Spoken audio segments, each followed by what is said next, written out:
नमस्कार दोस्तों, हमारे यूट्यूब चैनल दैनिक संस्कार पर आप सभी का एक बार फिर से स्वागत है। आज की कहानी है वैष्णो देवी गुफा मंदिर का इतिहास।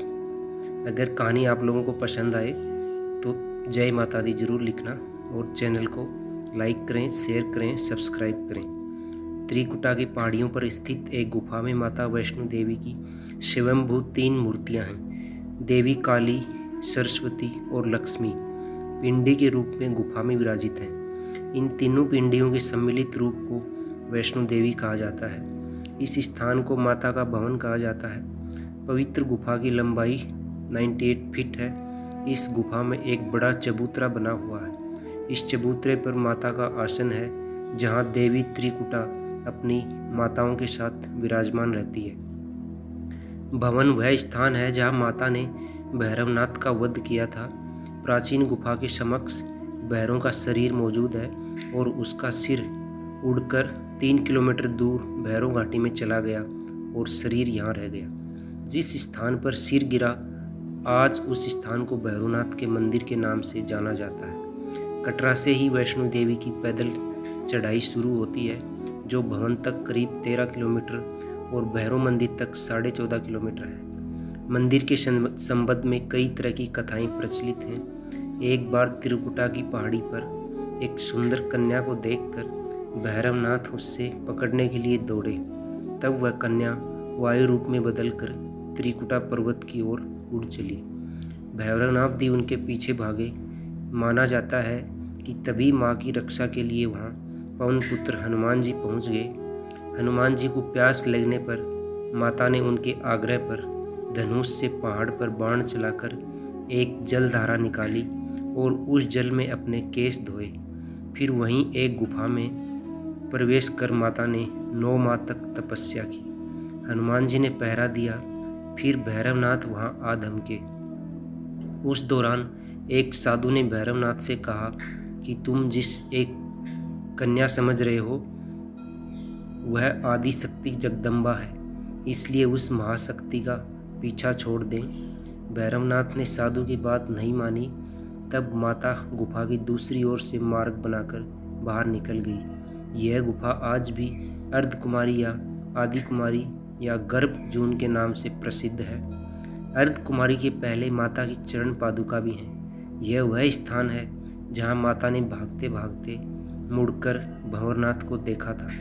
अंत में गुफा से बाहर निकलकर कन्या ने देवी का रूप धारण किया और भैरवनाथ वापस जाने का कहकर फिर से गुफा में चली गई।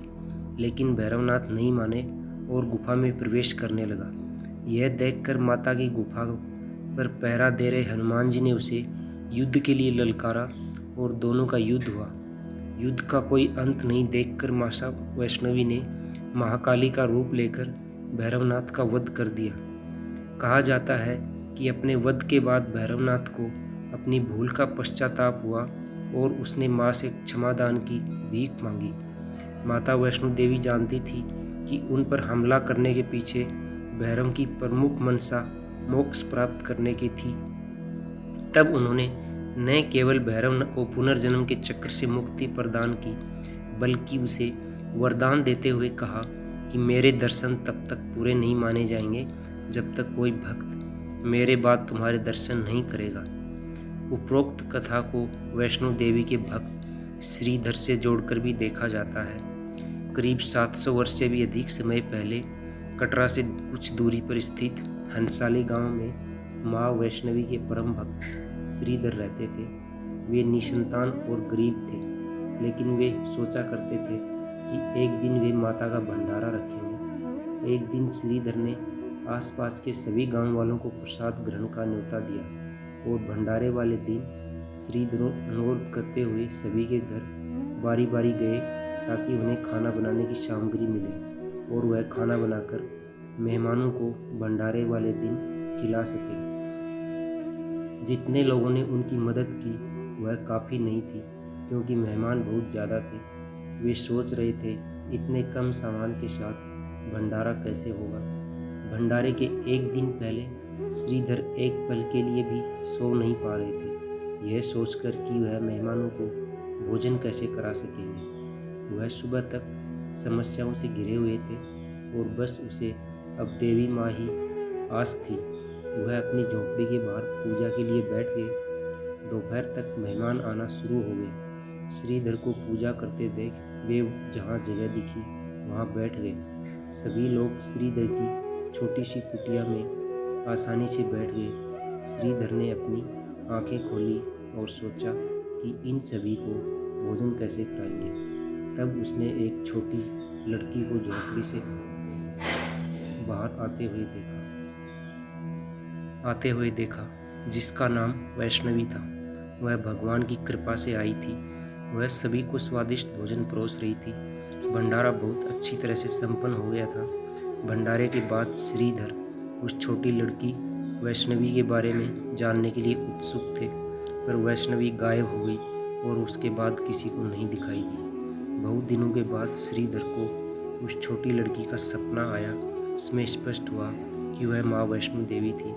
माता रानी के रूप में आई लड़की ने उसे गुफा के बारे में बताया और 4 बेटों के वरदान के साथ उसे आशीर्वाद दिया। श्रीधर एक बार फिर खुश हो गए और माँ की गुफा की तलाश में निकल पड़े और कुछ दिनों बाद उन्हें वह गुफा मिल गई। तभी से वहाँ पर माता के दर्शन के लिए श्रद्धालु जाने लगे। दोस्तों, कहानी यहीं समाप्त होती है। आप लोगों को कहानी कैसी लगी कमेंट बॉक्स में ज़रूर बताएं। चैनल को शेयर करें, सब्सक्राइब करें और बेल आइकन ज़रूर दबाएं। धन्यवाद।